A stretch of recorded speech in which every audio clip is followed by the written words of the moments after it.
Guess who's here? Oh, no way! It's the Traveler and Paimon! Ah, Traveler, welcome. Good to see you. What can I get for you? We want some blackback perch stew! All right, blackback perch stew it is. Make yourselves at home. It'll be right out for you in just a moment. Thanks, Chef Mao! I was just thinking about you guys, and now you're here. It feels like you heard my call and came running. You mean you were about to come looking for us? Uh-huh. There's something I want to discuss with you guys. Did you happen to see how the city looked on the way over here?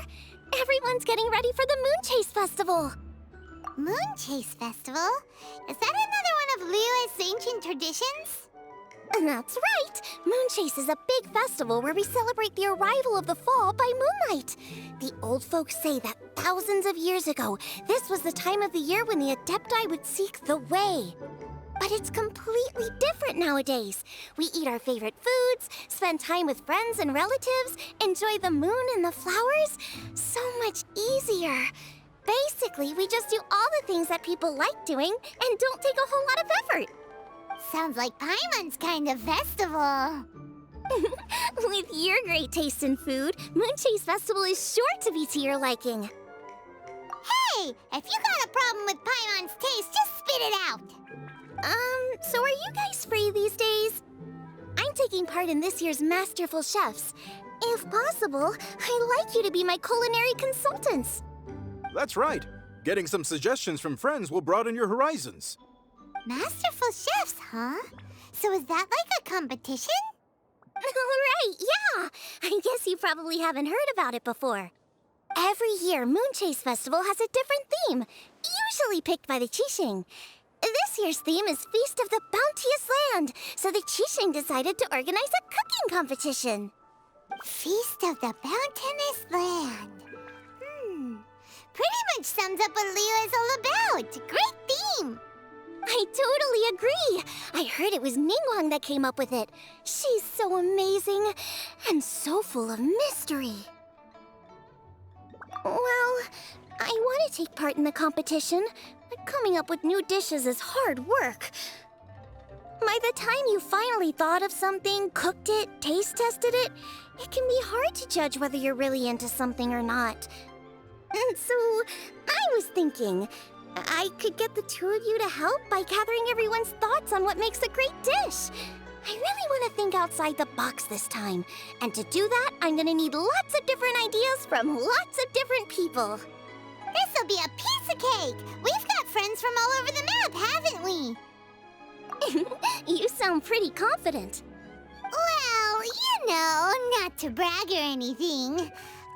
But first things first, let's have a delicious one-min meal. After that, we can go around to all of our friends in Liyue and get their ideas one by one. Okay, great. Also, Gouba should be back soon, so we can all go together. Here's your blackback perch stew, folks. It smells so good. It's my pleasure.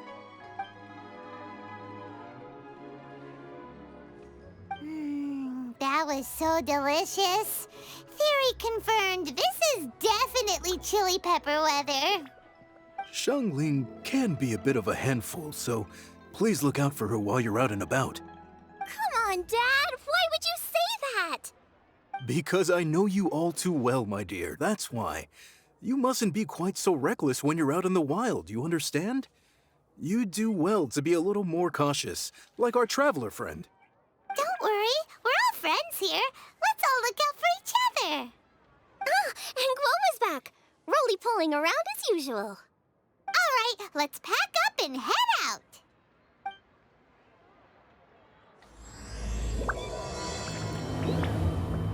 So, it's outside the box thinking that we're looking for, right? Hu Tao always seems to have a unique perspective, so let's make this our first stop.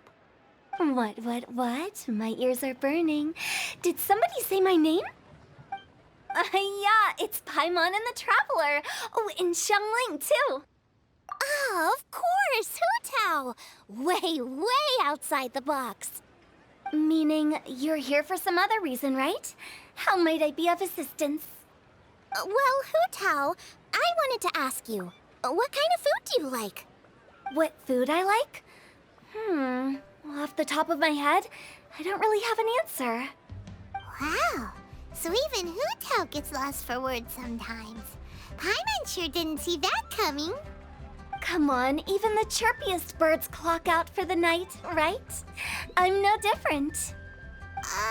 Pretty sure clocking out isn't something birds do, but okay. Right! There's no need to overcomplicate it.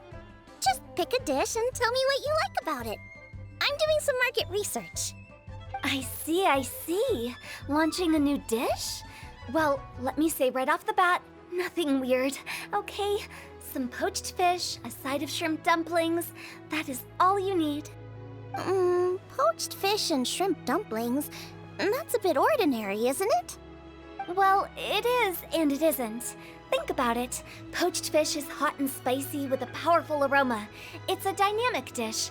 Add a side of shrimp dumplings, and there's your static component. Got it? Dynamic? Oh, I can do dynamic. Mushroom slime stew, No, not that kind of dynamic. A dish is more than substance, it's a mood. Poached fish is red and spicy. It elicits a response from the eyes, ears, nose, and mouth. That's why I call it dynamic. Shrimp dumplings are more subdued, clear and smooth with a pure and subtle fragrance. I call that static. Combining dynamic and static is how you create a perfectly balanced meal. A union between opposite but complementary features coexisting in perfect harmony. Paimon didn't follow that at all. But at the same time, it kind of sounded smart, so... Okay, dynamic and static. Opposite, but complementary. So is this just another way of saying you should keep everything balanced? You know, a little meat, a little veggie, a little salt, a little sugar? Bingo! Except I don't think you need to have a sweet dish for it to be a complete meal. Personally, I always skip dessert. Okay, I think I got it. At first I thought you were just goofing around, but actually you make a really good point. How did I ever doubt you, Hu Tao? Thanks! When it comes to telling tales, the storytellers have got nothing on Hu Tao. Sounds suspiciously like a compliment to me. I'll take it. Uh-huh. Well, at least one of you gets it. Everything in this world runs on its own set of principles, be it the circle of life or sugar and spice. You either get it or you don't. Since the Traveler seems to approve, I'll make sure to factor it in. Paimon thinks we're pretty much done here now. Let's head to Boo Boo Pharmacy next. Boo Boo Pharmacy? Yeah, you'll definitely get some interesting responses over there. Oh, it's you. Is everything okay? Why, if it isn't the special guests who seldom visit. Less busy than usual, I see. Yikes! What happened to Baiju's voice? Excuse me? The neck. Oh, it's just Changsheng. Welcome. Here to procure an herbal remedy, I presume? No. We actually came for the conversation this time. We're here to talk food. I'm entering this year's cooking competition, so I wanted to ask you both... Oh, wait, there's 3 of you. I wanted to ask the 3 of you what kind of food you like. Most astutely self-corrected. We shall surely supply our assistance. You need to know what food I like? It's all the same. No flavor. Chi-Chi has some gustatory dysfunction and can't taste any food. Make no mistake, she's not being uncooperative. Oh, I understand. That's fine. Still, I'd expect Chi-Chi to have some sort of dietary preferences, though. There must be some dishes that you like the sensation of. Sensation? Yes, there's one. Coconut milk. Nice and cold. Well, that doesn't help us. It's not a dish, it's a drink. How about you two? Any thoughts?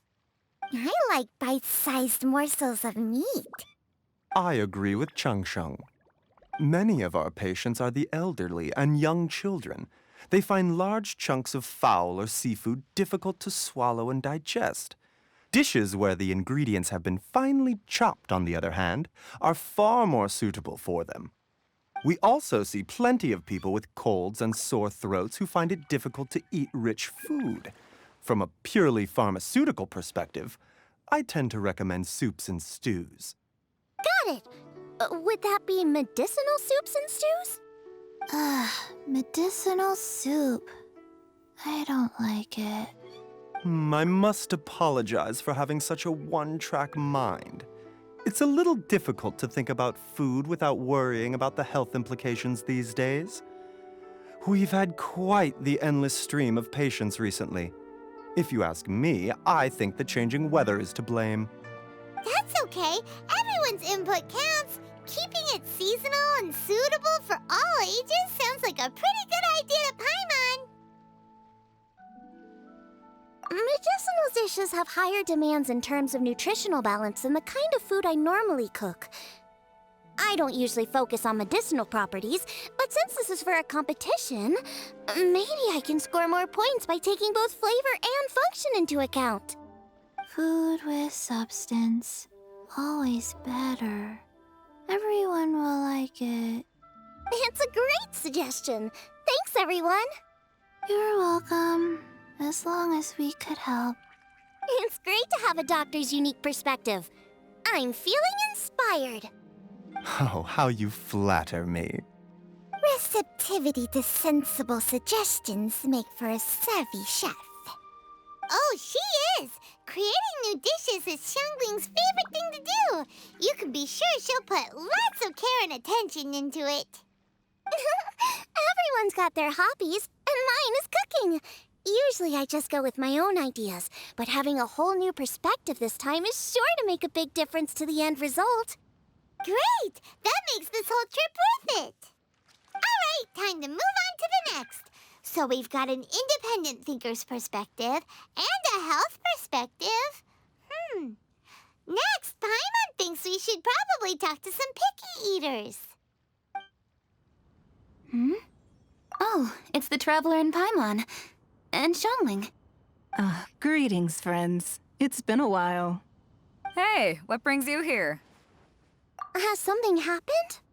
What's with this great big stone on the ground? Long story. So, just to confirm, I will assume responsibility for handling this stone of unknown origin. Any objections? None here. You know how to get things done, Kuching. As long as it's with you, I can rest easy knowing that it's in safe hands. Should I take this to mean that you doubt the relative safety of leaving this in the hands of the Tianquan? Huh? Well, for starters, Kuching is the one who's always out running errands, rain or shine. Besides, you don't seem to give a wooden more about this whole thing anyway, so what's it to you? I was merely joking. You, meanwhile, seem only too ready to pounce when an opportunity to publicly lambaste me arises. Even when it means giving our poor mutual friend here the cold shoulder. By no means. You wish to know about the stone, I presume. Then let me invite the great seafarer Captain Beto to tell the story, if she would be so kind.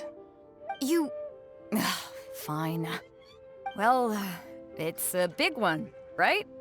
And such a smooth surface, too. Makes you think there's gotta be a good chunk of jade in there. It was found by a fishing crew, not far off the coast. It must have been underwater for years, so the erosion will be what's given it that smooth finish.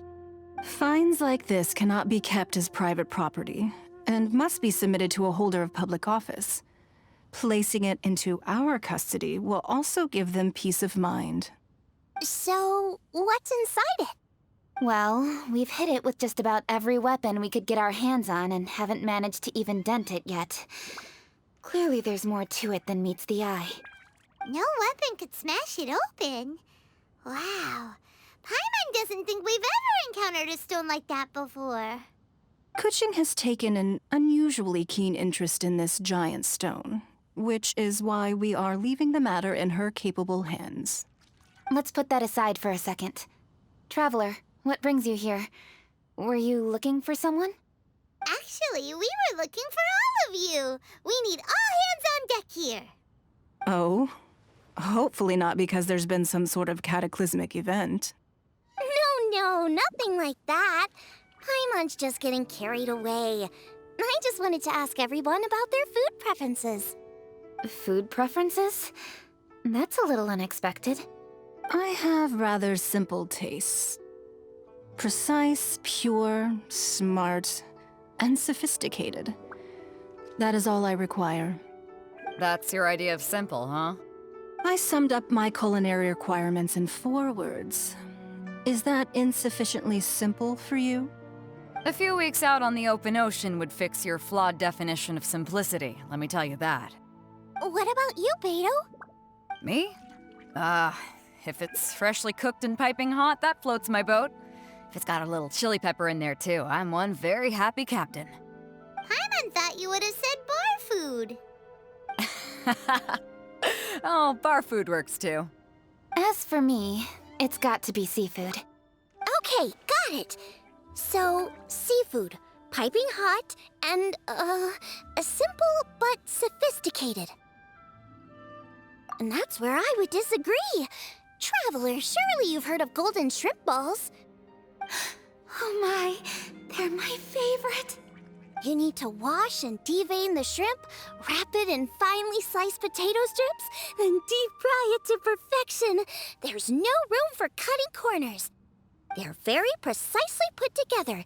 They taste pure, the presentation is smart, and the skill needed to cook them is highly sophisticated. It fits Ningguang's forward summary to the letter. Huh. So what you're saying is, for all the frills and trills, good food is all the same at the core? I heartily agree. Golden shrimp balls are a prime example. Their essence lies in combining art and nutrition in a single package. It is a dish of true value. Okay, got it. So Kuching loves golden shrimp balls. I didn't say that. Did I? No, at least not outright. Alrighty. Thanks for all your input. I'll be sure to take it all into consideration. Traveler, Paimon, do you have anything planned after this? Good. I'd like you to help me investigate something. It's about this stone. You picked the right people for the job. We investigate stuff all the time. My thoughts exactly. The Qixing has a public duty to deliver our final verdict to the fishermen, but there are also some things I would like to investigate on a personal level.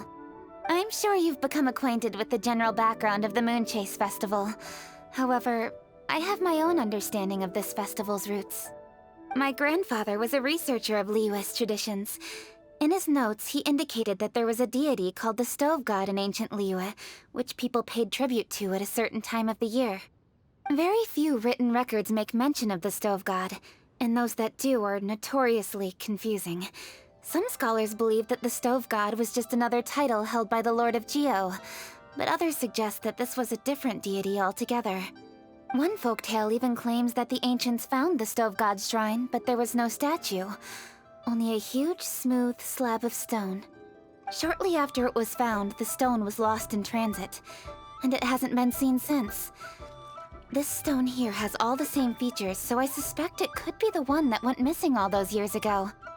After many years of researching ancient texts, my grandfather came to believe that the practice of paying seasonal tribute to the Stove God may be best described as a festival. He called it the Stove God Festival.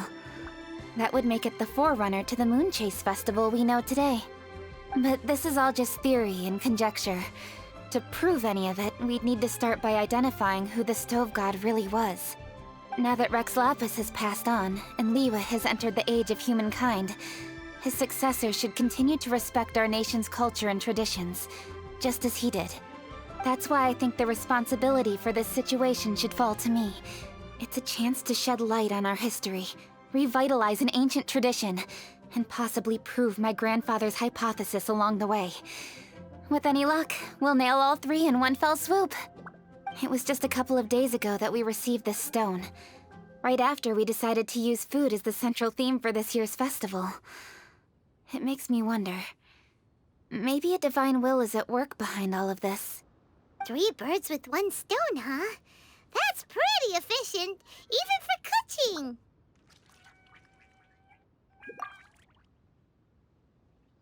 Hey, don't worry about that. This sounds super important, so don't mind me. Besides, we're only... Wait a second. I got it! What? Why are you shouting? Ka-ching, can I tag along for your investigation? But... Since it's all about the stove god, I might get to learn something useful about cooking along the way. It'll be great inspiration for me in the competition. Please, let me come along. I promise I'll help. if it means that much to you... Okay, I suppose you can come. Really? Yay! Thank you so much! You're the best! Now that that's settled, time to get going. Jingsa Village is said to be home to a lot of historical texts, so I'd like to start by making some inquiries there. Alright, then it's off to Jingsa we go! Hi, Granny. We need your help with something. Are there any old books around Jingsa Village? You know, from a really long time ago? Oh, looking for ancient texts, are we? Let me think. There is an old warehouse over there, property of the Feiyun Commerce Guild. Many books are stored inside, those that they have no room for at home. In fact, their youngest comes over this way to read sometimes. The Feiyun Commerce Guild's youngest? You must be talking about Xiao. Paimon didn't know they had a warehouse here. Let's go take a look. I've come here to clean the book warehouse plenty of times before, but this is the first time I've run into these crooks. Are you all right? I am, thanks to all of you. Hey, wait a minute. You're the traveler, aren't you? And you're with... Lady Kuching. An honor. Truly an honor. We'll try not to take up too much of your time. I understand that this book warehouse is the property of the Feiyun Commerce Guild. Could you advise whether we might find any text relating to the stove god in this collection?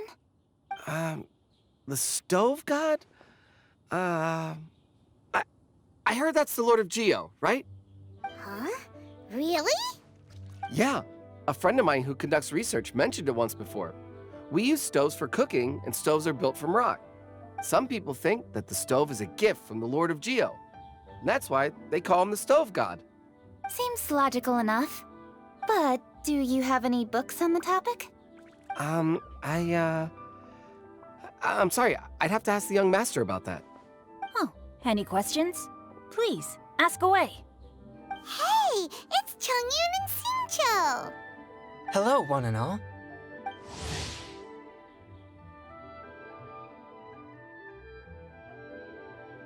Hey guys, what are you doing here? I was bored with nothing to do, and thought I'd come out this way for a bit of reading. And then I thought, why not bring Chongyun along too? Yes, I'm just along for the ride, really. I see the Yuheng Kuching is with you. Whatever brings you here must surely be a matter of grave importance. Master Xingqiu, if I may be so bold, do you happen to know if there are any texts on the subject of the stove god among this collection? Since I personally selected which volumes to store here, I do have some recollection of their contents. If my memory betrays me not, there is one volume among them called Demystifying the Legends of Liyue, which mentions the stove god. Might I take a look? Certainly. If it pleases my lady, I shall lead the way. Sheng, I will take care of things here. You're free to go about your own business. They're back! So did you find it? Yes, Master Xingqiu has quite an exceptional memory. Demystifying the Legends of Liyue does indeed mention the stove god. However, it says the following. The body of the dragon wielded a tail that could eclipse the sun, and claws to command fire and teach the ways of wisdom. Receiving the gift bequeathed unto them, humankind cooked food with fire, and thus did they prosper. The body of a dragon? The stories about Rex Lapis say the same thing. That much is true. But this is the only passage in the whole book. If we want to find out more, we'll have to continue our investigation. There's nothing further to discover here. It seems we'll have to look at other options. I come from a long lineage of exorcists, and our family too has amassed a number of ancient texts. Now that you mention the stove god, I seem to recall reading somewhere that this god once appeared at the Gouba assembly. Of course, I can't say if it's true or not. Books are penned by people. All they can do is show what the author was thinking. Everyone's mind is different, so every book on a given topic will give a different account. I apologize that we could not help in a more substantial capacity. Your help thus far is quite ample. Liyue is a vast and rich land. All things that existed here in the past have left their trace. So long as we do not abandon our search, it is sure to bear fruit eventually. Thank you all. We will continue our investigation elsewhere. Oh, hold up. I had a question too. Shincho, Chongyun, could you tell me what kind of food you like? Food? Oh no. You're not thinking of taking part in the Masterful Chefs, are you? Yeah, I totally am. What's wrong? You look like you've just seen a ghost.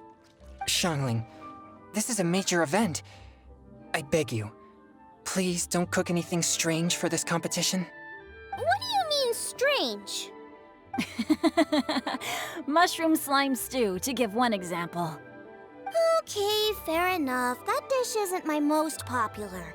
But that's why I'm doing all this research, so I can create some really special dishes to win everyone over. Well, in that case, I like cold food. That's 'cause you can't handle hot and spicy, right? Yes, you're absolutely right. My tastes are on the mild side. I prefer gentle dishes with minimal seasoning.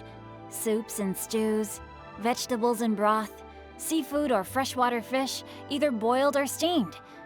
These kinds of dishes I am most partial to. No surprises from the Gugua Geek. Okay, another mild child. Got it. These are just personal preferences, and everyone's are quite different. Are you sure this eclectic mix of opinions will be of any use? Of course! You're my customers, and putting a smile on customers' faces is my calling as a chef. Though Xiangling's market research blade stabs often into the dark, her heart never strays from the noble path. If anyone can win hearts and minds with their cooking, it's gotta be someone like Xiangling. She's got pure intentions and really cares about the customers. No, where's all this praise coming from? Knock it off, guys. You're embarrassing me. Sorry for holding you all up. That's all I needed to know. Shall we carry on with the investigation now? Over to you, Kuching. Where to next? So we've learned the stove god allegedly made an appearance at the Gouba assembly. But today that place is largely a wasteland with few traces of human activity. Wangshu Inn is close by, so let's stop off there on the way over and see what we can find out. Forgive us, for this is where we must part ways. May your journey be a smooth one. Yes, best of luck. If you run into any difficulties, come and find us. We'll be only too glad to help. Let's go! Next stop, Wangshu Inn. Huh? Oh, Traveler. Who are all these people? Friends of ours! Allow Paimon to introduce Xiangling, Gouba, and Kuching. Kuching? Of the Chishing? She's the, Hi. It's not that. It's... I mean, I'm just your typical commoner. I've never met someone as high up as the Yuheng before in my whole life. Look at that strong body, those powerful hands, and honest eyes. This guy must be a really great chef. So, is there something I can help you with? You've come a long way out to end up at Wangshu Inn. Let me fill you in. Ah, okay. I see. Legends claim that the stove god once appeared at the Gouba assembly, As Wangshu Inn is the oldest extant building in this area, any historical texts from around these parts are likely to have ended up here. Is there a room in this inn for storing books? And if there is, do any of them mention the stove god? Well, now that you mention it, we do have a fair few ancient texts here. I remember looking through an old recipe book once. I just need to remember where they're all stored. If you're happy to wait here for a few minutes, I'll go have a look right away. Oh, Traveler, there's something I need to discuss with you. What is it? We need to pay up or something? What? No, I wouldn't take your money. We're all friends here. I just wanted to ask if you had the time to make a satisfying salad for me. A satisfying salad? What for? Yeah, guy who hangs out on the roof terrace, you know? Good-looking fella, not too tall. Shh! Don't you think he can hear you?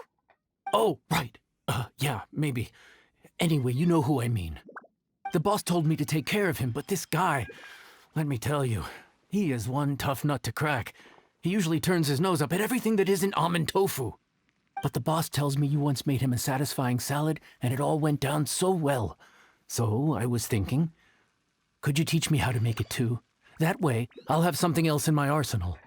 Oh, so this is for Xiao! You guys really look after him, huh? Well, that's life, right? You gotta look out for your own people. All right then, wait right here. I'll be just 1 minute. Clock is ticking! 59, 58... Sorry for the trouble, Traveler. Okay. Here you are. Thank you ever so much. While Kuching's reading her book, let's make that satisfying salad. Xiangling, what are you gonna do?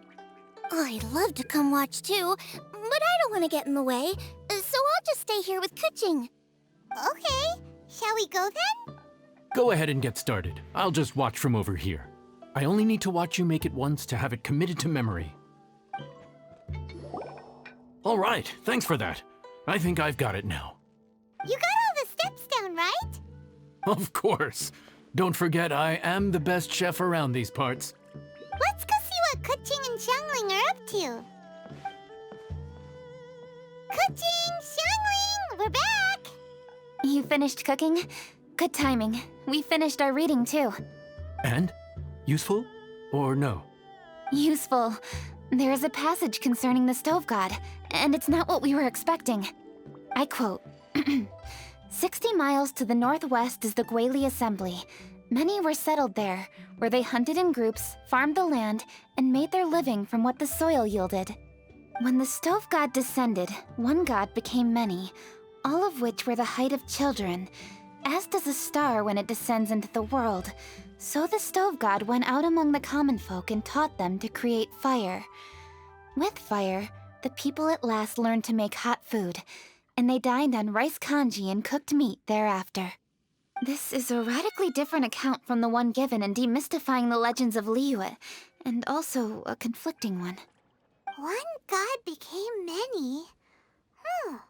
Does that mean there was more than one stove god? Taking the text at face value, that is what it says. Went out among the common folk and taught them to create fire. So did the stove god really go and teach people how to cook firsthand? Now that's a god who truly cared for their people.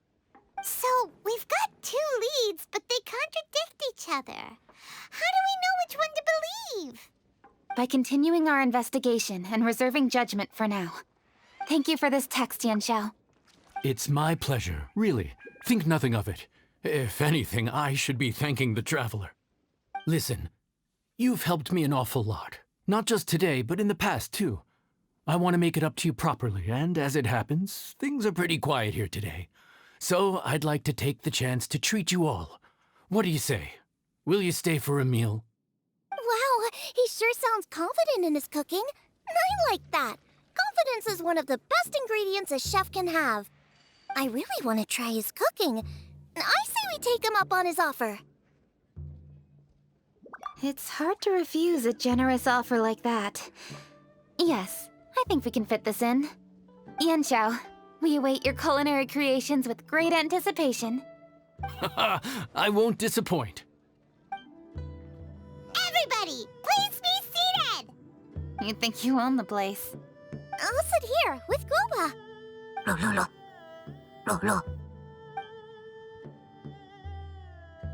Here we are. That's everything you ordered.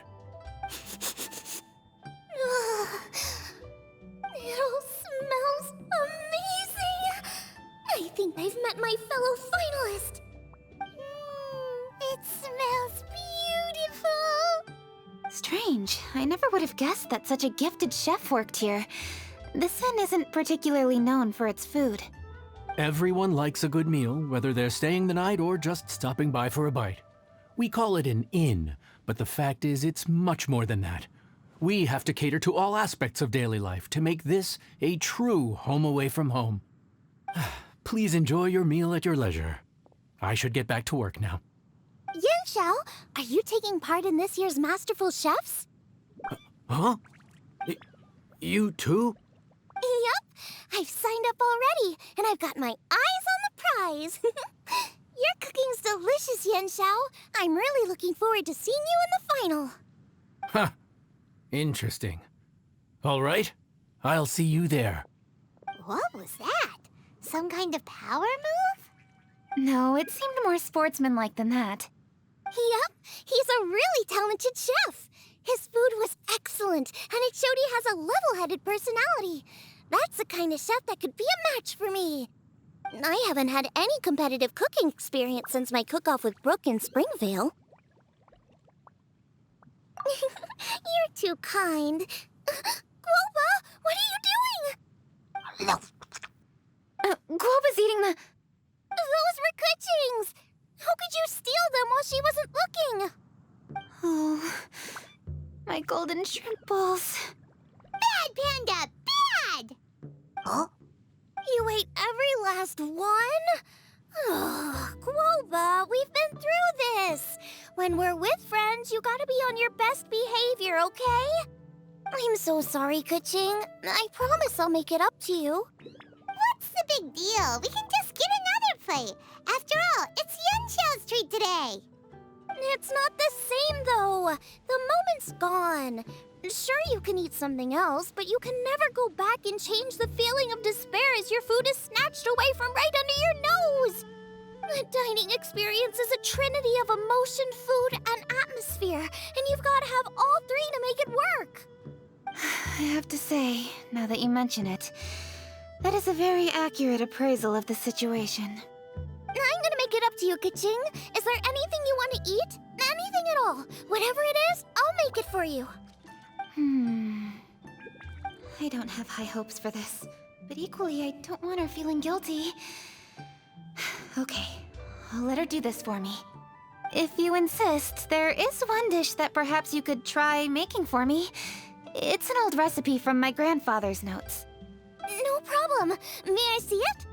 I'll get it to you when we're back in Liyue Harbor. Traveler, have you finished eating? Before we do anything else, let's head back to Liyue Harbor. I need to fetch something. I need to go home to fetch my grandfather's notes. Let's meet at Wanmin Restaurant later. Great! I'll go get everything ready. Traveler, what about you? Are you gonna do your own thing for a while, or do you want to come in and have a seat? I actually have something to discuss with her. You go ahead. We'll join you later. Okay, gotcha. Traveler, come here for a moment. I need your advice on something. What do I need to do to get along with Zhongli? Seriously? That's what's stressing you out? What's so strange about it? Why are you looking at me like that? You're super smart, and you're always so sure of yourself. Paimon thought you'd never need advice from anyone about anything. Well, that's just ridiculous. Zhongling's always so warm and friendly with me. This time especially. And now she's desperate to do me a favor. So, is that supposed to mean... we're friends already? I'm just not used to dealing with people who are so warm right from the get-go. How exactly am I supposed to respond to that?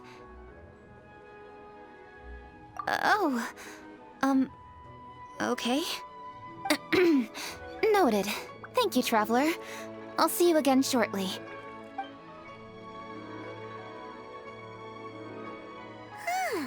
What's making Kuching so self-conscious? Paimon thought nobody would be able to get under her skin. Hey, we're here! Hey, grab a seat. I'm just running through my ingredients to see what I'm missing. Oh, we're gonna do this now? What is it? But this is your idea! Why you gotta dump it on Paimon? Ugh. Okay, so back at Longshu Inn, we noticed you and Kuching were getting along pretty well. So you really like hanging out with her, huh? Yep. Kuching's good-natured and easy to be around. The kind of person everyone wants to know, right? You're a braver person than Paimon. The first time we met Kuching, Paimon found her pretty intimidating. You think so? I remember thinking straight away that she was really easy to get along with. Didn't you see her sneaking treats to Gouba back at Longshu Inn? Yeah, she's great. We know that now. We're just talking about first impressions. First impressions? Oh, okay. Hey, have you guys eaten grilled shellfish before? They can be hard to crack at first, but they taste amazing that way. We've eaten shellfish before, but I don't think we've ever tried eating them grilled. Oh, you're missing out. I'll grill some for you another time. But anyway, Kuching's like a shellfish. Maybe a little closed off at first, but once you get to know her, she's got a soft and squishy side too. Not to mention that even after her favorite food was stolen away, she was still happy looking after Gouba. I'm really grateful for that. You make a good point. You know, Xiangling's intuition for people seems really spot on. Is that why she took a liking to Kuching so quickly? All right, let's see. We're okay for carrots and crab, and we still got some ham and mushrooms. I wonder what Kuching's recipe is gonna be. Huh? What was that noise? What's going on? What the? That bird is huge! Ah, it's the ladybird! Excuse me, one shall not be addressed in such a manner. One shall be known as Adeptus, whose name, should you care to mention it, is Cloud Retainer. Cloud Retainer? That does sound like an Adeptus name. Well spoken. One shall let this young lady's enlightened words atone for the ignorant ones of her friend. A while it has indeed been, traveler. Does one surmise correctly that you hasten hither to partake in the Moonchase Festival? Ah, so even the illustrious traveler has been summoned to attend the Moonchase Festival. As expected, this year's theme stands proud against the test of public scrutiny. The theme? You mean Feast of the Bounteous Land? The very same. Moonchase Festival falls during the season when many cooking ingredients are ripe. Hence, it is a fitting time to enjoy the finest of foods. One noticed the relative pomp and ceremony with which this year's affairs are being conducted, and could not abide to stand idly by. Let it be known that one's culinary proficiency and ingenuity is uncontested in all the world. Thus does one now appear in this realm, that those who inhabit it might witness one's latest creation, a supreme cuisine machine. A supreme cuisine what? What's a supreme cuisine machine? Patience. One's purpose here today is to meet and to greet. Nothing further. All shall be revealed before your very eyes when the time arrives. Traveler, you are one who has witnessed much of the culinary world. When the day comes, one would be most pleased to see you in attendance, offering your most vociferous ovations. Oh, so we're officially invited? That which is implicitly understood needs not be made explicit, let alone official. I shall say no more and dwell here no longer. Await my word. Be there or beware.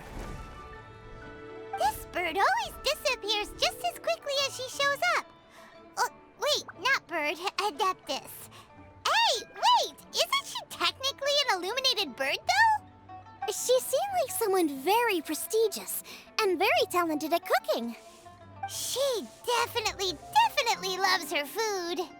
What are you all huddled together over here for? The Adeptus left already. Yay! Kuching's back! Sorry I kept you waiting, Xiangling. This is the recipe from my grandfather's notes. They're not in the best condition, so rather than bring them out of the house, I just transcribed the recipe. Unfortunately, the texts my grandfather worked with were very old, usually faded, damaged, or both. Some parts are missing from this recipe, too. Do you think you'll still be able to work with it? Oh, okay. Let me take a look.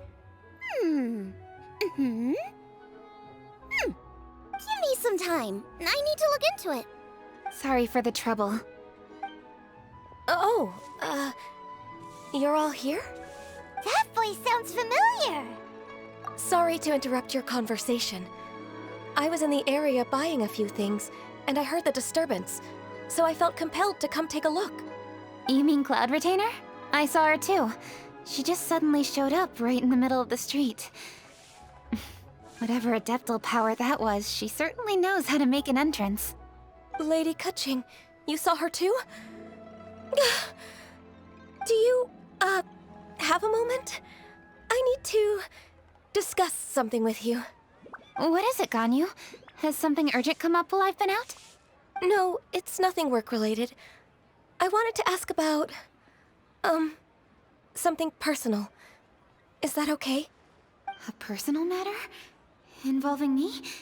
Surely I haven't done anything improper recently, have I? Please, Lady Kuching. This is really important to me. Oh, okay. I noticed Cloud Retainer was here for quite a while.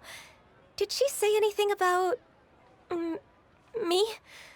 When I was young? About your childhood? No, nothing at all. What? Really? Whew. Thank goodness. I was getting really worried. Once she gets talking to people, she tends to go off on all sorts of tangents. So I was worried she might have bored you with some stories about me. Your name didn't even come up, so you've nothing to worry about. Kuching, how are you not asking a bunch of questions right now? There's obviously some juicy gossip here. Aren't you curious to find out what it is? Please, no, don't do that to me. Of course not. Whatever it is, I'm not curious and I'm not going to ask. If Ganyu has a secret and she wishes to keep it that way, nobody should make it their business to try and get it out of her. That's just basic decency, is it not? Yes, ma'am. Paimon will never bring it up again. Kuching, thank you. You're so kind and considerate. I've always seen that in you. What's that got to do with... Honestly... Go on, you should be getting back now. Oh my, you're right, I should. Okay, everyone, please excuse me. I should get back to work now. Take good care of Kuching for me. Hey, what are you trying to say? Don't worry, Ganyu, we will. Thanks. Hope to see you again soon.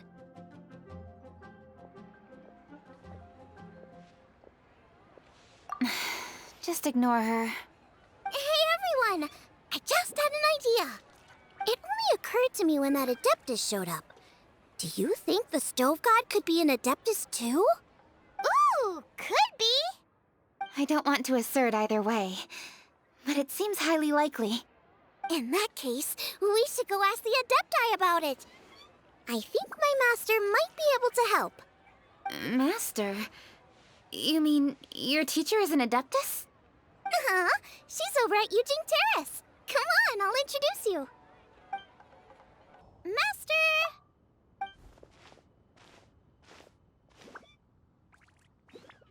Oh! Hello, Xiangling. I did not expect that.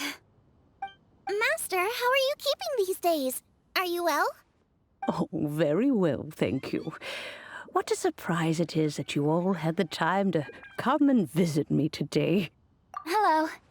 Master, we came here because we have a question for you. Do you know about the Stove God? Of course I know the Stove God. Does this mean you know them personally? Ah, I see. It's the Moonchase Festival, isn't it? How interesting. So you came to hear some stories about the Stove God. That's right. We're investigating something that happened recently. I see. The great stone surfaces. And so you open an investigation. I must commend your guesswork this far. I did indeed know the Stove God of whom you speak, but it was a great many years ago. Moonchase was originally a rite observed by the Adepti, not something in which the ordinary people of Liyue would ever partake.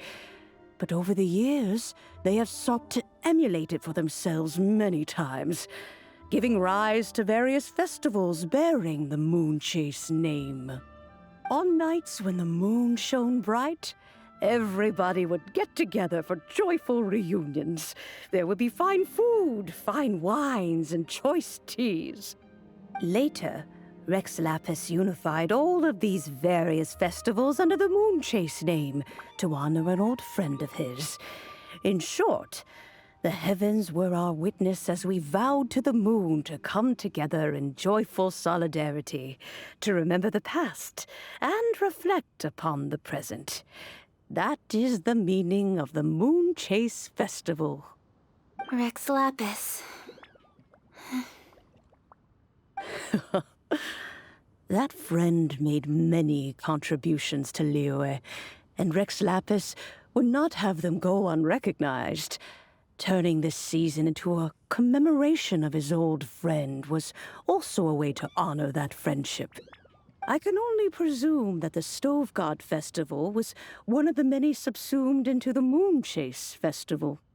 In the hands of Rex Lapis, our nation's traditions were faithfully upheld. It is to their detriment that we must now be the ones to inherit this duty. Ah, Kuching, I simply won't allow you to be so down on yourself. Nothing would delight Rex Lapis more than to know that those who follow in his footsteps continue to value these traditions and are working tirelessly to do them justice. Thank you. Lady Kuching! Huh? Lady Kuching, Lady Ningguang wishes to speak with you. Ningguang's looking for me? Must be important. Please excuse me, everyone. If I'm not back soon, you'll find me at Ningguang's office.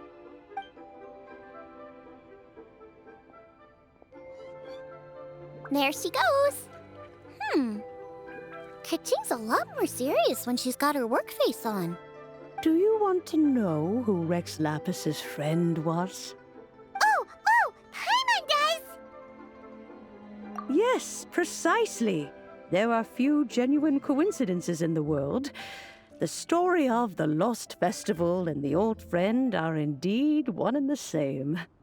The Stove God was a good friend of mine, too. What a pity it is that the god is now gone both from the world and from people's memories. How could that happen? It is to everyone's regret that the Stove God passed. But gods cannot be fully destroyed, and we made a pact to wait until the land became fruitful once more. For perhaps the Stove God would then return, albeit in a new form. Really?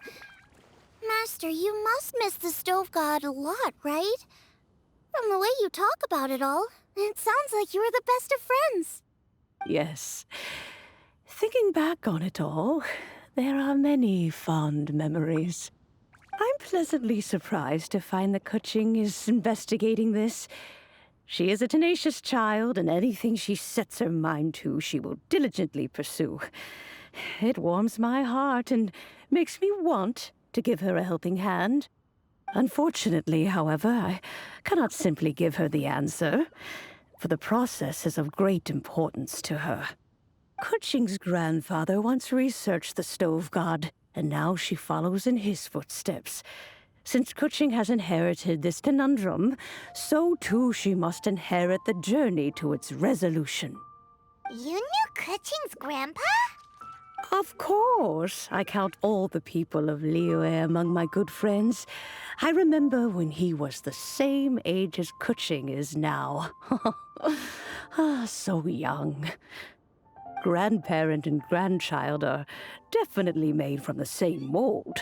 Both diligent enough to take on anything and bold enough to see it through to the end. I like to think of Liyue as my own little potted plant. I've watched it grow and blossom, and it grows more beautiful all the time. In the blink of an eye, the buds of yesterday are in full bloom today.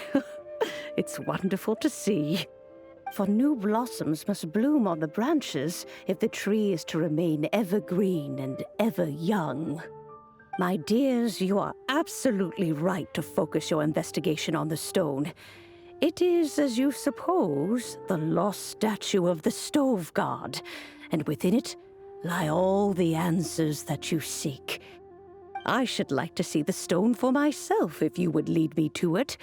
Perhaps the truth will emerge even as we watch on. You're all here. I was just about to send someone to fetch you. Kuching, has the stone undergone any changes? A crack has appeared in one corner, but we still can't tell what's inside. What happened? Did someone chip it while no one else was looking? More likely a natural occurrence. Our weapons have had no effect on it. How would a natural occurrence crack it open? This is because the stove god draws power from the actions of the masses. The heat of a busy kitchen, the joy of a reunion. Keep up the good work, and the truth will rise to the surface soon enough. All the books say the stove god is the deity of food. So is the stone opening up because everyone's cooking for the festival? Statues draw power from their people. So, if the stove god has dominion over cooking, could it be that the passion people put into their cooking gives power to the stove god? Ningguang and I chose Feast of the Bounteous Land as this year's theme, and now every chef signed up for the competition is busy preparing. Paimon's theory is not an unreasonable one. Plus, a lot of families have reunion feasts around this time. With everyone back home, the whole city's bustling with people, and that adds a lot to the festive atmosphere. So if the stone cracked because Liyue started getting festive, that must mean that when the festive fever peaks, it'll bust right open, right? That's gotta be it, right, Master? Well, we'll have to see then, won't we? Okay, the fact that cooking is involved gives us a perfect opportunity. The selections phase of masterful chefs will be held indoors and seen by only a few people, but the finals will be held outside in public. Everyone who wants to will be able to come and watch it. The atmosphere will be incredibly lively, no question. And when the finals end, boom! We'll get to see who the stove god really is, right? It's definitely a possibility. Well, I've already signed up, so I should be able to help. Yes, for a chef as accomplished as yourself, getting to the finals should be a breeze. All this talk of cooking competitions is making Paimon hungry. Oh, Paimon can't wait! It'd be great if Paimon could take a nap and then wake up when it's the finals.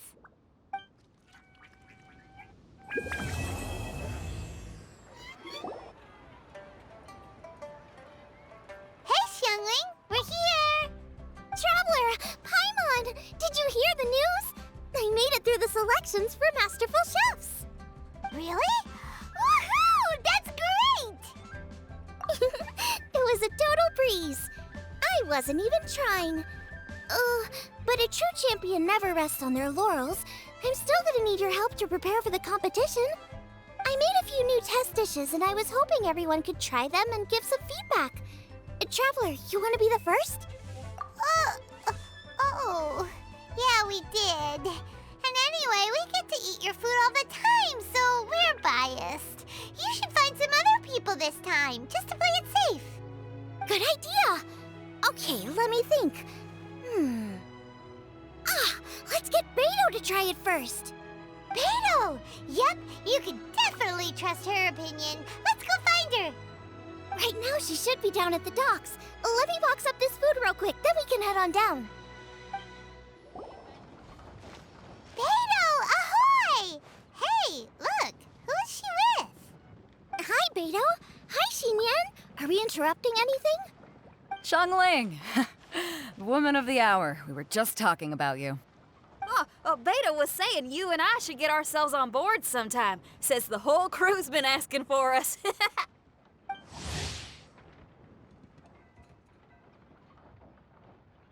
Seems like you three go way back. Oh, we really do! Beto and Xinyan are two of my oldest customers, and I've helped out in the kitchen on board Beto's ship in the past. Recently, Xinyan's been planning to do a show on board, too. That's the plan. Good music's meant for sharing. You guys should check it out sometime. Will do! But I came here today because I made it into the Masterful Chef's Finals, and I was just trying out some new dishes to bring to the competition. Can you have a little taste and give me some feedback? Sure, beats drinking on an empty stomach. Oh, about time. I'm starving over here. Let's see what you got. Oh, man! This chicken fuyong's tasting awesome! Oh, this food is too good for me to be soaking up the alcohol with. These three seem to have a great time with each other. Only thing is you've got 3 dishes here. Chicken fuyong, come and get it, and crystal shrimp, and they all taste kind of refreshing. Is refreshing really a flavor? When you spend all your time at sea, you don't have a lot of choice when it comes to food, especially on the longer voyages where you've got to stretch out your rations as far as you can. First thing you want to do when you get back on dry land is dig into a nice hot meal that's swimming in oil and has a ton of flavor. That's the exact opposite of Ningguang's tastes. Oh, sure is. Beto's tastes are pretty similar to mine and Xiangling's. Ugh, Ningguang. I am sick of hearing that name. Our tastes couldn't be more different. You'll never find us eating the same bowl of food. But last time when you were chatting with her, Paimon thought you two seemed to get along just fine. We're evenly matched. Guess that makes us equals. But I'm sorry, limp cabbage leaves are never gonna do it for me. Oh, I hear ya. Steamed cabbage and broth might be upper class and look fancy and all, but man, is it boring! It's never gonna give you that flavor explosion you get with some of the other dishes out there. So, Xinyan, are these dishes too mild for you too? Well, not so much mild. I just think you maybe missed a beat somewhere. Exactly. This is some fine cooking, no question about that. But if this is for a competition, it needs more oomph. Beat? Oomph? Are we sure these terms apply to cooking? Beat and oomph. Beat, yeah. You know what a beat is? I only know music, though. I'm nowhere near your level when it comes to cooking, so don't mind me if it doesn't make much sense. No, you're both completely right. Beat and oomph. That's what I need. I actually thought as much while I was cooking them. Even though this was a brand new combination, it still felt like I was missing that one thing that'll seal the deal. You know, really push it over the finish line. Seems like she's found her muse. Does that mean music theory is compatible with cooking? Hey! Paimon didn't quite get the implication, but Paimon can tell when you're being a meanie. Okay, I think I know what I need to do. Great! So this went really well. Don't hold back, just get out there and do your thing. You're a pro, Xiangling, and you've totally got this. Hands down best chef in Liyue Harbor. Ain't that right, Beto?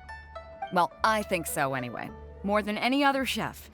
And there ain't a whole lot of people I'd be willing to say that about. I'll do my best. Thanks, everyone. All right, We'll leave you to it. I'm gonna take Xinyan on board for a while. Zhongli, they both had pretty strong taste. You sure that won't be a problem? Shouldn't we get a second opinion from someone with milder tastes? That's a good point. Beto likes her greasy stir-fries, and Xinyan can really handle her spice. Yeah, we should get another opinion. Now, who do we know whose tastes are on the mild side? Traveler? Any suggestions? Who? Oh, right! Makes sense! So, back to Wangshu Inn? Who is it? Someone you just missed last time we were there. Huh? Oh, Paimon remembers! He said that we just need to speak his name and poof, he'll show up. Will he definitely hear us saying his name though? Maybe we should find somewhere quieter. Okay, let's take turns shouting his name. Huh? Do I need to do this too? Paimon's going first. Ahem.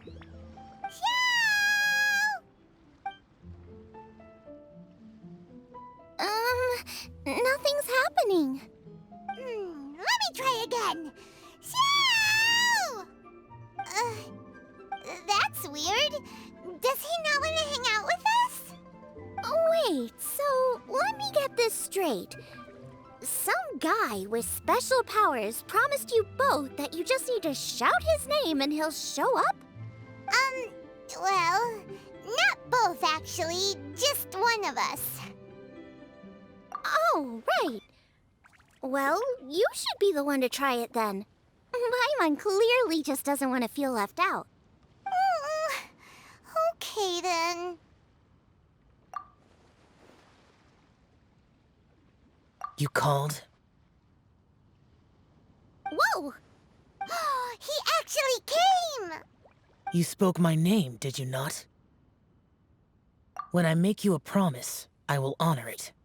Blink of an eye and poof! He's there! That's how you know he's an Adeptus. An Adeptus? Xiao, was it? Hi there. It was me who asked the Traveler to call you here. My name's Xiangling. I'm a chef. I've made it into the finals of this year's Masterful Chefs, and I'm testing some dishes out in preparation. I'm trying to get feedback from customers with all different tastes. Customers. And that includes me? Uh-huh. The Traveler says you prefer mild food, just the kind of person I'm looking for. If you don't mind, I'd like you to try the dishes I've made and tell me your thoughts. Since it's you, I will do it. Yay!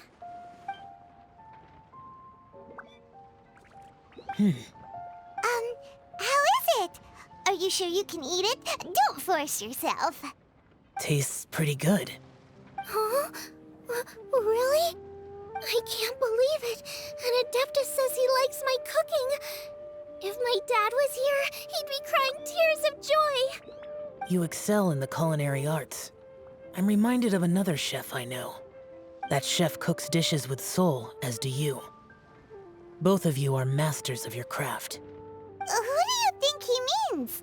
Smiley Yanxiao? If I had to find fault with something, the two sides are a little strong for my taste. Some minor adjustments would take this dish from excellence to perfection. Just my own opinion. Do not fixate on it. Take it or leave it as you see fit. All right, go easy on the sides. Okay, I got it. Thank you, Adeptus friend. It was really great to meet you. I'll be leaving now. See you next time. Paimon still can't believe he actually came. So, what would happen if we called his name again now? Do you think he'd come back right away?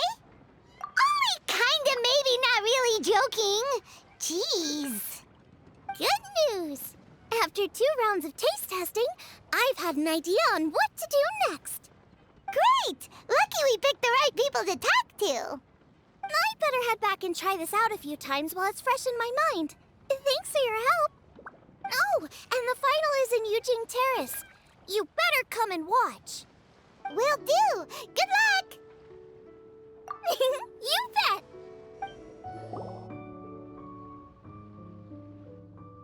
Welcome, everyone, to the Masterful Chef's Final. At the appointment of this organizing committee, I am your host and officiator, Yanfei. Hey, Yanfei's here too! This event is brought to you by the Liyue Qixing in collaboration with a number of participating enterprises. The competition is divided into the selections phase and the finals. We saw many contestants from all over Liyue in the selections process, and all of them were outstanding chefs in their own right.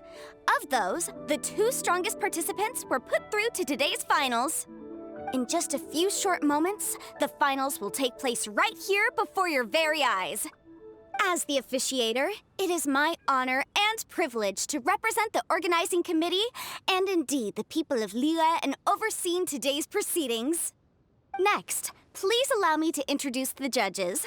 There will be a select panel and an audience panel. The 3 members of the select panel are the Tianquan, Lady Ningguang, the Yuheng, Lady Keqing, and last but not least, gourmet connoisseur, Uncle Tian. In addition to these 3, 10 judges will be chosen from among the audience to sample our contestants' dishes and cast their vote. That makes a total of 13 judges with 13 votes between them. Each judge will vote for their preferred finalist, and the one who receives the most votes will be today's winner. It's all so exciting! And now, please join me in welcoming our 2 contestants into the arena. Come on out! To my left, a competition favorite down from Dihua. Life's harsh when you live on a marsh, but this kitchen ace will put a smile on your face. Please welcome Smiley Yanxiao. Hi, everyone. Whoa, Yanxiao made it into the finals too! But what's up with him? He seems really nervous. Yanxiao! Chin up, shoulders back! Everyone from the inn is super proud of you! Huh? Oh. And to my right, a stalwart of Liyue Harbor culinary scene, a little feisty with a whole lot of spicy. Give it up for Xiangling! And her mysterious assistant, who knows who? Hi, my nose, it's Gouba!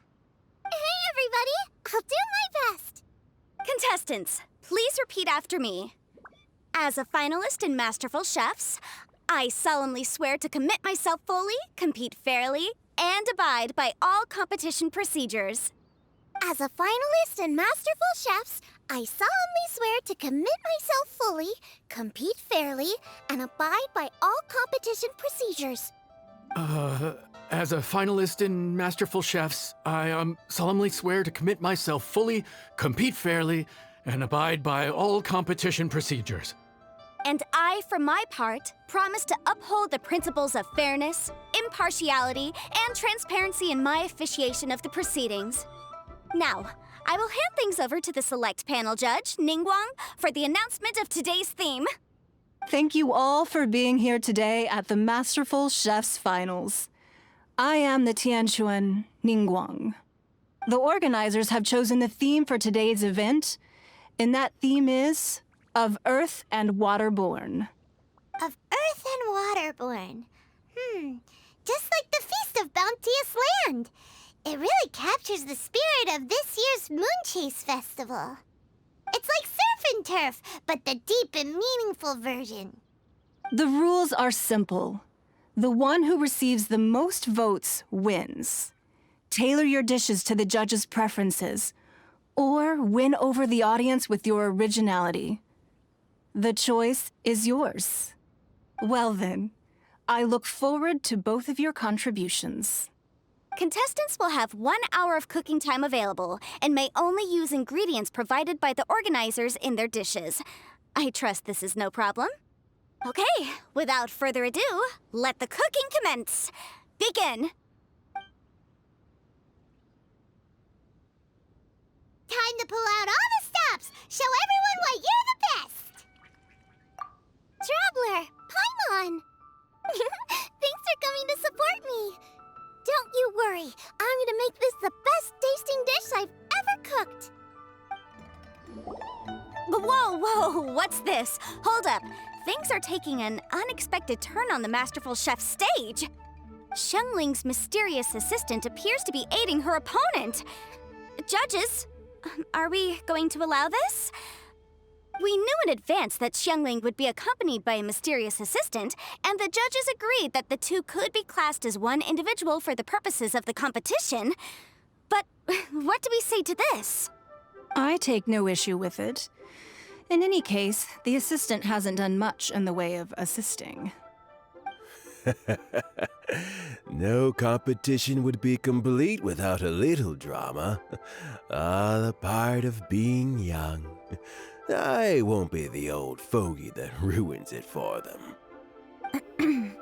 Please allow me to explain to our host. Prior to the competition, the judges reviewed both contestants, and we can comfortably confirm that neither side is participating in a way that contravenes the competition rules. Xiangling is a highly accomplished chef, and her assistant is more like family to her. Xiangling prepares all of her own dishes herself. All that her assistant will do is occasionally provide a fire source.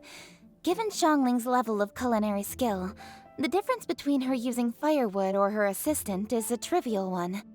I appreciate everyone's concerns. The presence of a mysterious assistant performing strange dance moves to cheerlead for Xiangling is a little unexpected. But the mysterious assistant has now started cheerleading for Smiley Xiao too, demonstrating total impartiality. By encouraging both Xiangling and her opponent, they have proven to be a fair supporter. That's right! Guoba's not really outside help. Guoba just likes to watch people cook. I'm sure the only reason they went over there is to try to help Xiao feel less nervous. I give you all my word, Guoba will not interfere with the competition. And I would also say that it's a loss to the competition if Xiao isn't at the top of his form. I say that as someone who's eaten Xiao's cooking at Wang Shuin before. He is an excellent chef, and I want this to be a competition between the best we both have to bring. I see. Most amusing. Uncle Tian, what's your opinion? I have no objections. It's an honor and a privilege to see two contestants so dedicated to having a fair and square contest. The judges and the officiator accept this explanation. Let the competition continue. Xiao, are you all right? I don't know what's wrong with me. I've never been so nervous in my life. Look, my hands won't stop shaking. Take it easy. I've been there before. I can help. Try saying a tongue twister to yourself in your head. Or think of some happy memories about your dad. Why my dad? That's a bit specific. 'Cause that's what I do.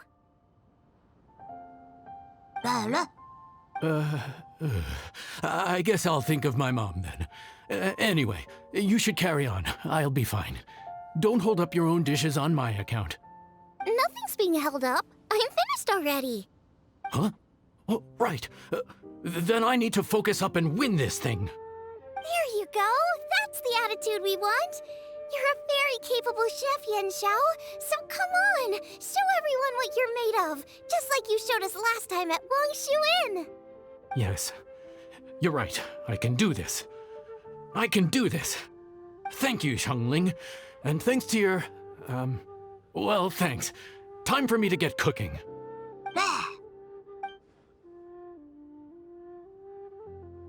Time's up!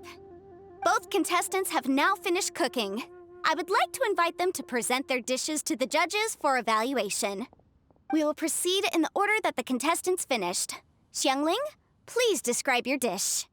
My dish is Jiyun chili chicken with sides of triple-layered consommé and crystal shrimp. The theme is of earth and waterborne, which includes land and sea. In other words, land animals, fowl, and seafood are all potential ingredients. My main dish, Jiyun chili chicken, is a combination of fowl and chilies. Jiyun chilies capture the essence of the mountains where they grow, and fowl is a gift from the heavens. Triple-layered consommé also uses fowl, and its other ingredients are ham and bamboo shoots.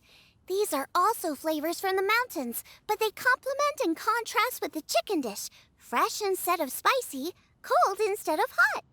The crystal shrimp is made from a combination of rice, shrimp meat, and carrot. A thin, translucent skin wraps diced carrot and a whole shrimp, fresh, crispy, and tender. Shrimps are a gift from the ocean.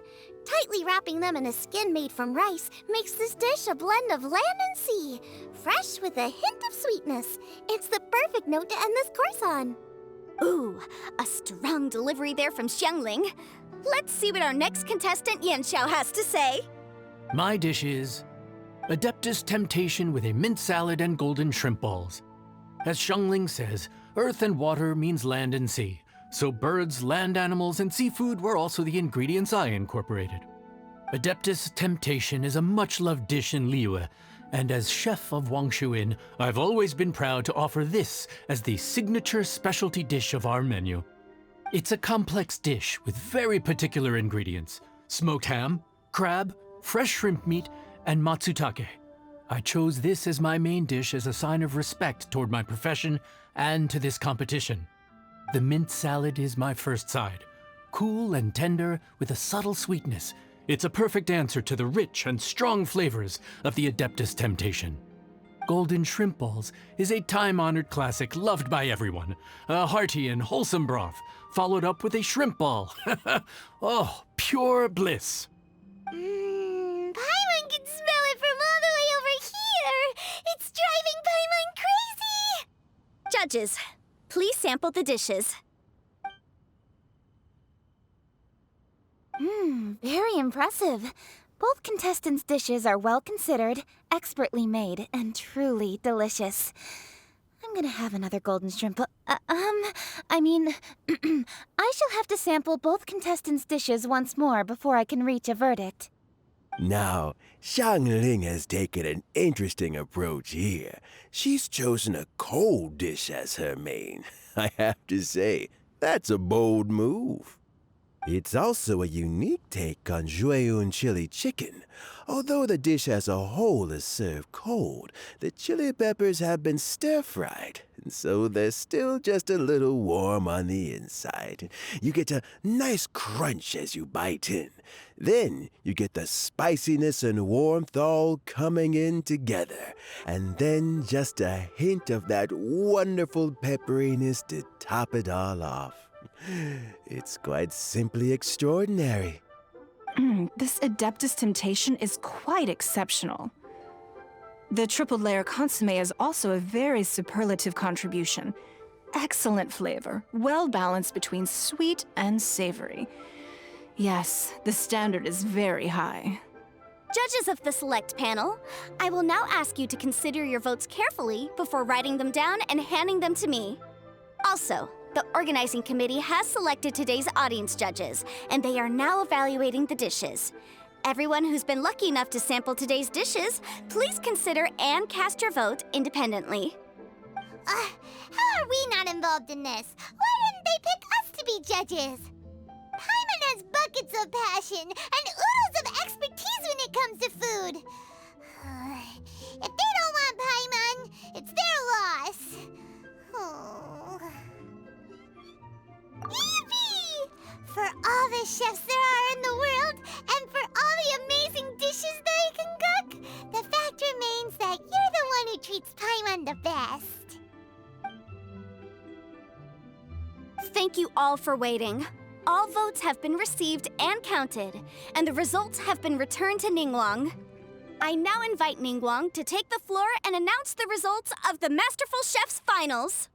It is my pleasure to announce that the winner of the Masterful Chef's Finals is...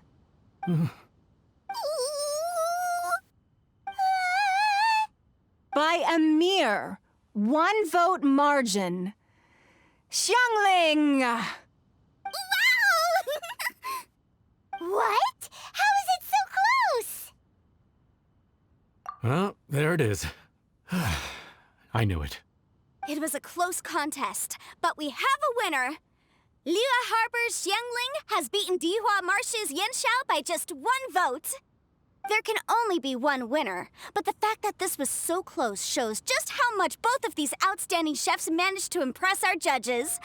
Thank you both for your stellar contributions here today. A big thank you to all the audience for being here today, especially those who have come from far and wide. as officiator, I declare the result of this competition to be fair and valid, thus bringing the Masterful Chef's finals to a close. Thank you all for coming. Until next time. Please exit the venue in an orderly fashion, and remember to take all of your personal belongings with you. Come on, let's go over and take a look.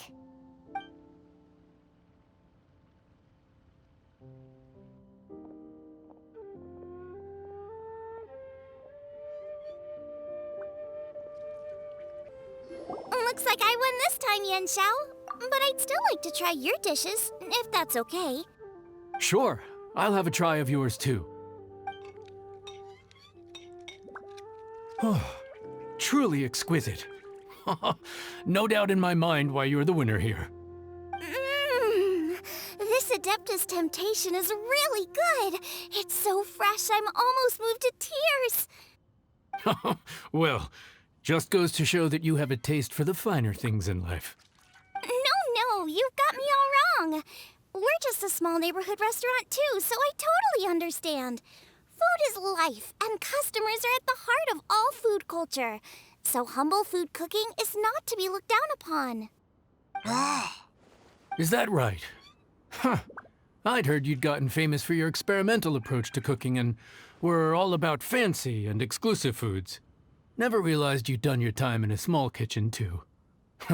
Well, there you have it. All the greats come from the smaller places.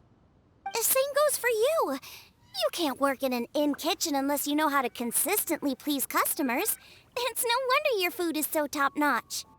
You're the kind of competition I'm glad to have. Let's stay in touch. Maybe we can find some time in the future to trade tips. You got it. And next time we meet as competitors, let's both be even better than we are now. All right, deal. Traveler, Paimon! Thanks for coming. Did you get to try the food? Don't even go there. Paimon's still peeved. I can't believe it. You didn't get picked? Well, never mind. Don't get mad. I'll make some more for you when we get back. You will? Woohoo! Great! Oh, the organizer said that Yan Xiao and I need to go register our delivery addresses. Apparently, they're gonna deliver an exclusive ingredients package and the prize money at a later date. So I need to get moving. I'll come find you guys after. Xiangling seems really happy. Good for her. Looks like Kuching and Ningguang left already. As the organizers, they must have gone to wrap up some last-minute things. Let's go ask them for an update about the statue.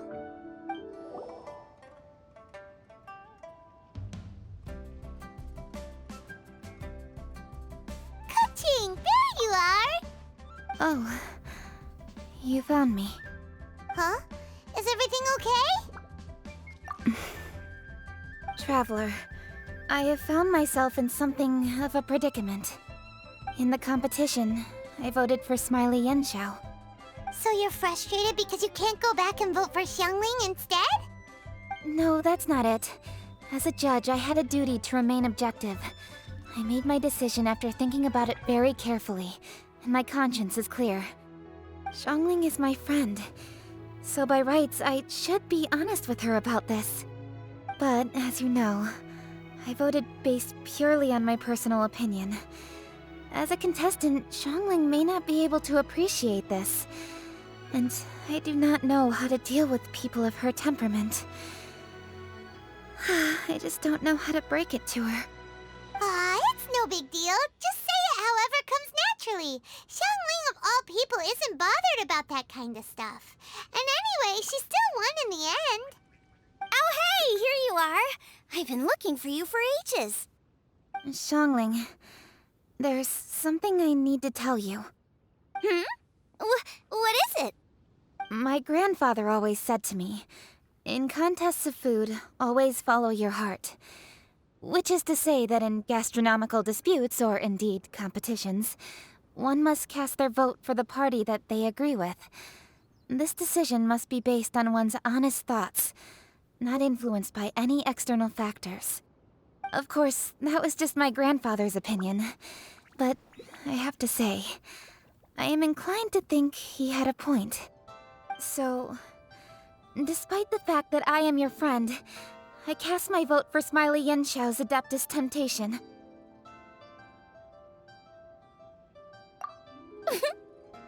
Well, maybe it was.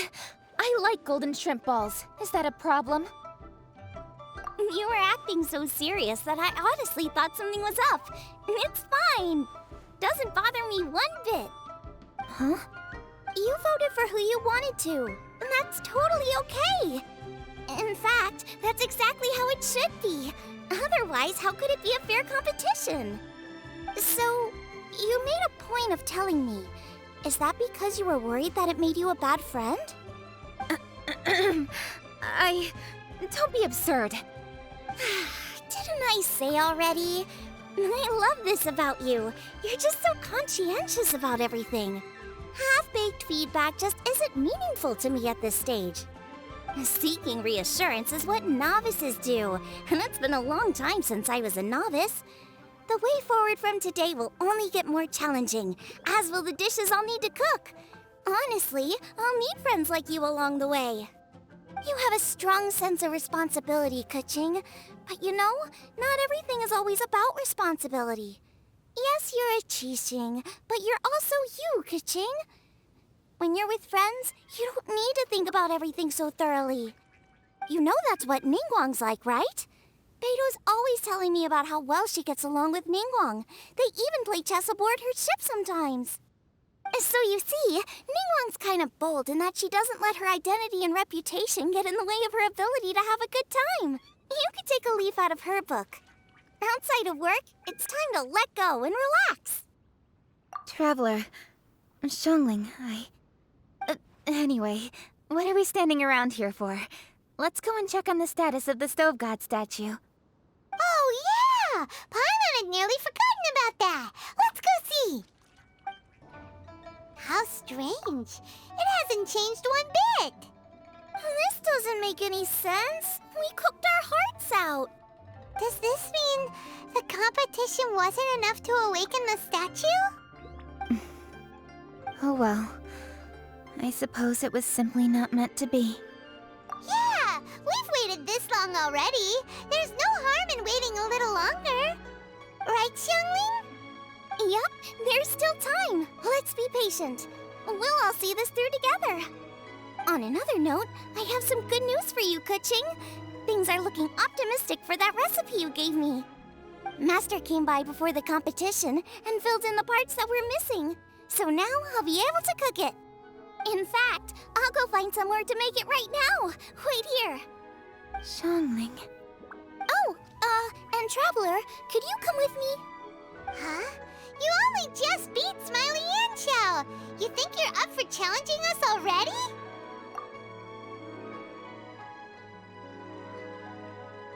Obviously not what I meant. You collect recipes, don't you? I thought you'd probably be needing this dish during your travels, so I figured I'd share it with you. Oh, right! Paimon knew that. Sheesh, we totally misread that situation. Huh? Jeez, careful eating your words so fast. You'll give yourself heartburn. What are you staring at me for? Go on, get on with your cooking. We're back! The Traveler and I made one each. Here, have a taste while it's still warm. Thank you. Don't mind if I do. Hmm? What is it? What does that face mean? This flavor... I've tasted it before. Apologies. Zhongli, Traveler, thank you both. This is everything I had hoped it would be.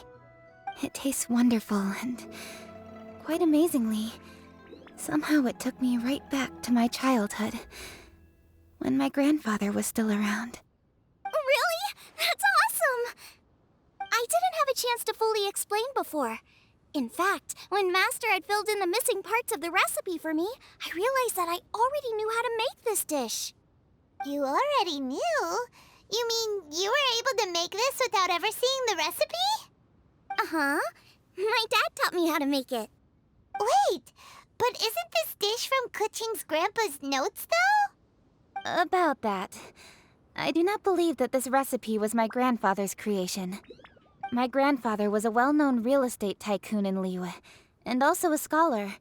He was an avid collector of old books and was quite knowledgeable on many of Liyue's customs and traditions that are no longer practiced. As a child, I used to spend a lot of time with him in his study. We'd read the classics together, then debate how much of it was actually genuine, and whether Rex Lapis was real or not. He used to say, books are just a bridge that bring us a little closer to history. It's up to those of us in later generations to ask these questions, search for the answers, and decide what they mean. Since then, my grandfather has passed on, and I've grown up to become a Chising. My views on Rex Lapis have changed in this time too, from myth to reality.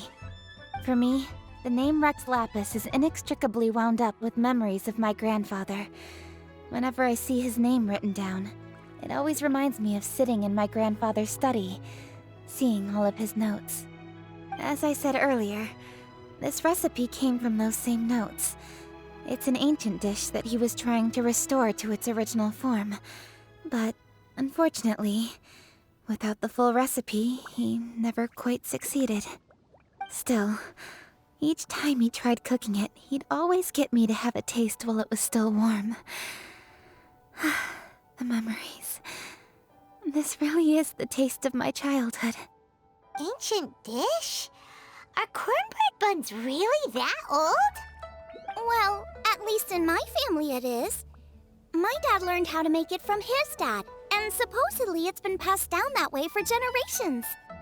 We call them chili minced cornbread buns. They're a traditional folk food snack, easy to pack up and take with you on the road, so they're the perfect thing to eat on the go. La la la. Seeing Gouba just reminded me of something. I actually made this dish on the day I first met Gouba. How did you first meet? It was in a cave in the mountains. I ducked inside to get out of the rain and saw an offering table in there, so I put the cornbread buns I brought with me on it. Then I ended up falling asleep, and when I woke up, I found out that Gouba had eaten every last one. Gouba followed me around ever since. We're practically family now. Hold up! Stop the conversation! Look! The stone! It burst open! It's... Gouba? What are you... What? Mara? Ah, I see the chili minced cornbread buns have been served. Master! Granny, look! The stove god statue looks just like Gouba! Oh, indeed it does. After all, Gouba is the deity you've been searching for, god of the stove. Gouba is a god? You asked me if a sufficiently festive atmosphere would be enough to reawaken the stove god, and my answer is this: yes and no.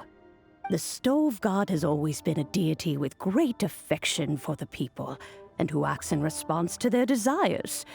To him, the heart's passions and the heart's desires are not the same thing. Passion can be a technique, a skill, something derived from experience. But desires, they are deeper, more innate. They are the heart's strength in its purest form. Masterful chefs is wonderfully exciting, but it is more an exercise of passion than of desire, and passion alone will not suffice to reawaken the stove god from his deep slumber. But just now, when Kuching ate this dish he had longed for, a deeply held desire was fulfilled. As well as receiving an answer to a question, she also gained something much more precious.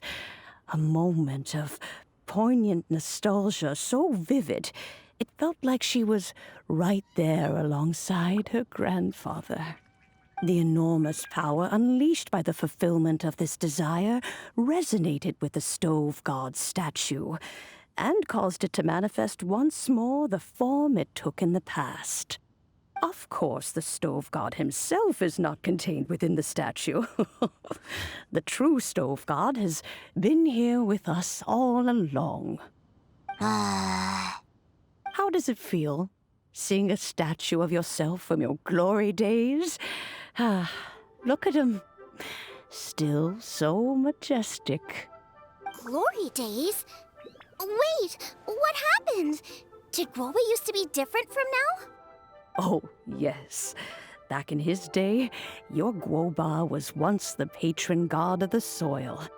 But all the wisdom and power he had then, he has since surrendered to the soil itself. A god surrendering their power to the soil. I have heard this turn of phrase before, but what does it mean? The kinds of trials and tribulations that a land can face are far more than you could imagine. Droughts, floods, torrential rain, hurricanes, earthquakes, tsunamis, fires, and plagues. The threat of disaster will never fully disappear from Liyue.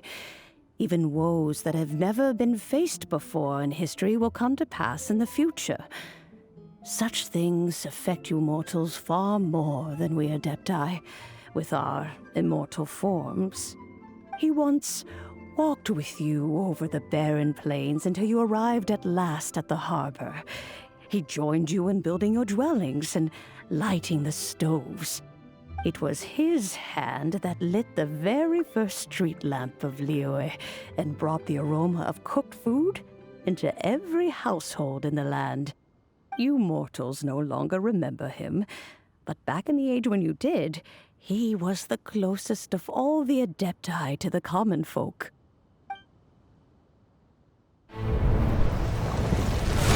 Moonchase, god of the stove, born from a spark when stone struck stone. He was a god with a great love for humanity and their well-being. Millennia ago, the people sought to expand their city. They built a dwelling on the plains and called it the Gouba Assembly. The stove god cared greatly for the people, turning himself into minions who went into every home, fostering food and solidarity alike. Alas, their home was taken by a flood.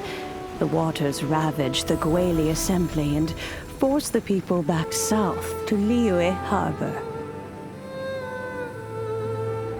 Though the distance was not far, the journey was plagued by a terrible storm. For a dozen days, the Adepti stayed by their side. During this time, the stove god cooked an ancient delicacy, flatbread with a meat sauce to stave off the cold and damp, fit for those on the move. Centuries later, disaster and plague arose once more. The stove god would appear no longer, for he placed all of his power into the land itself to quell the calamities. His power expended, and his wits greatly reduced. Thus his body decreased in size. By the time he parted ways with us, he wasn't even the height of a human. He told Rex Lapis and I of the dishes that bring joy and of the secrets of the flame, then went into the mountains and entered into a long slumber.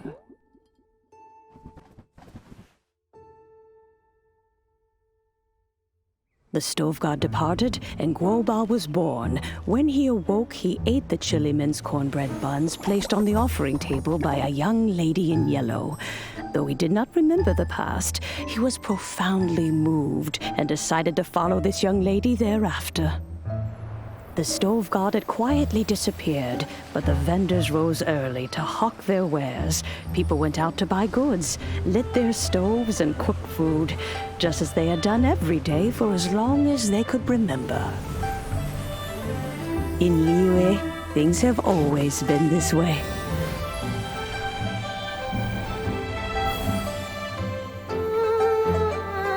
Nature provides, the mountains rejoice, We are blessed by heaven's good grace.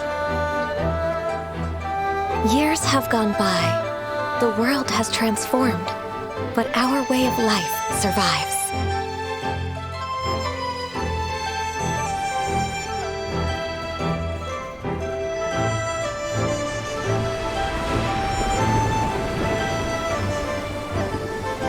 Fame and fortune is only a season. It is the moment that we should embrace.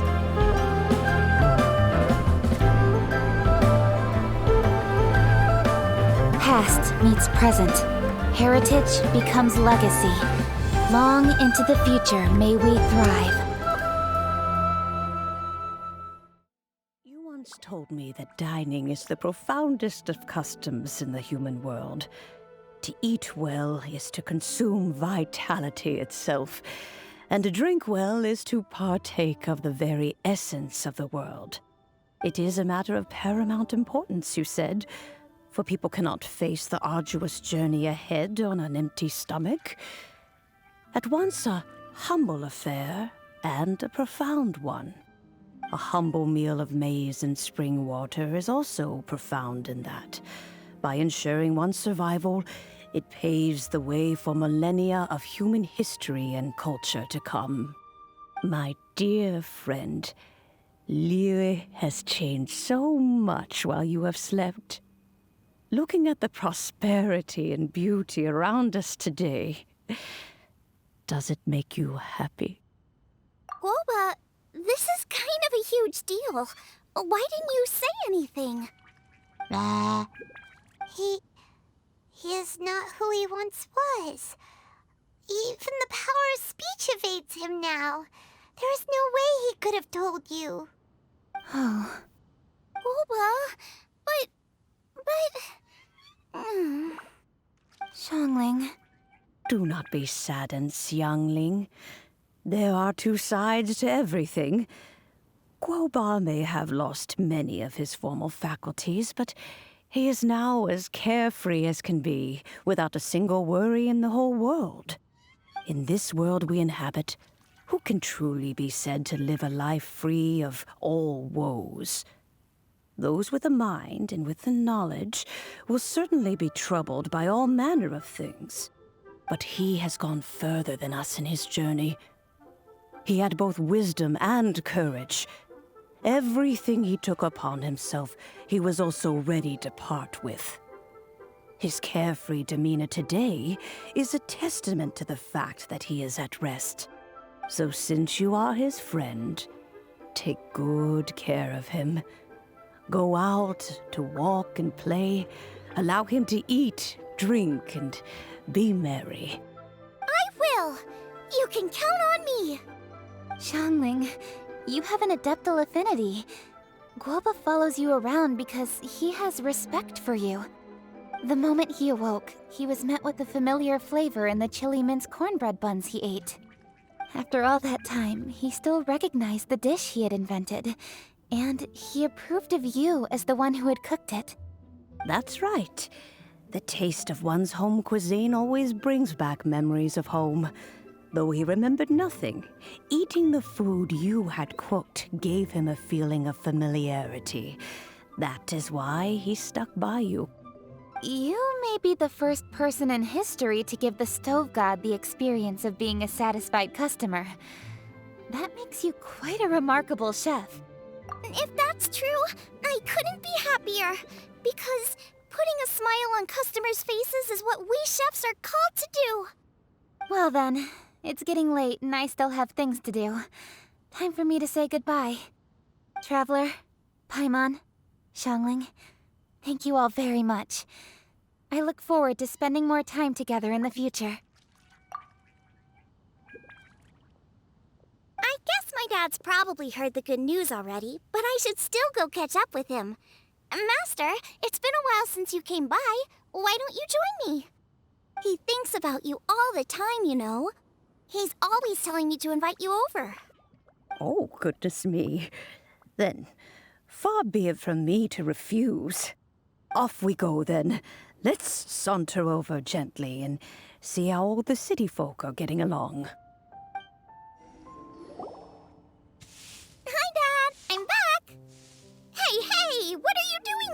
I should be the one handling that. Oh no! Gouba's taken off!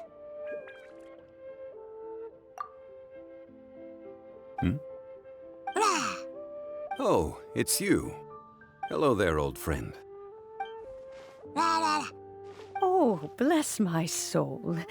Are you out for a stroll as well? Given the season, it felt fitting to take a leisurely walk while the meal is being prepared. Quite right. And it also gave us the chance to run into you. Gouba may not recognize you, but as ever, he seems quite delighted to see you. So, Gouba doesn't remember anything, but can still feel when something's familiar? Friendship will always withstand the ravages of time. Traveler, what do you think of the name of this festival? Moonchase. The moon is a carrier of countless emotions. So many things only seem to surface as we gaze up beneath its poignant glow. Wherever the moonlight shines, the heart is wont to follow. Fond memories of those no longer with us. Debts of gratitude to old friends. The meaning of ages past and gone. All wrapped up in the city that has existed for so many moons to date. All these things and more. They are why people chase the moon. In old age, the sight of many things puts one in a wistful mood. But children are always a beautiful sight to see. Such exuberant life force. It seems to well up from deep within the land itself. A land that has been in existence for so many millennia, and yet one that still dazzles today.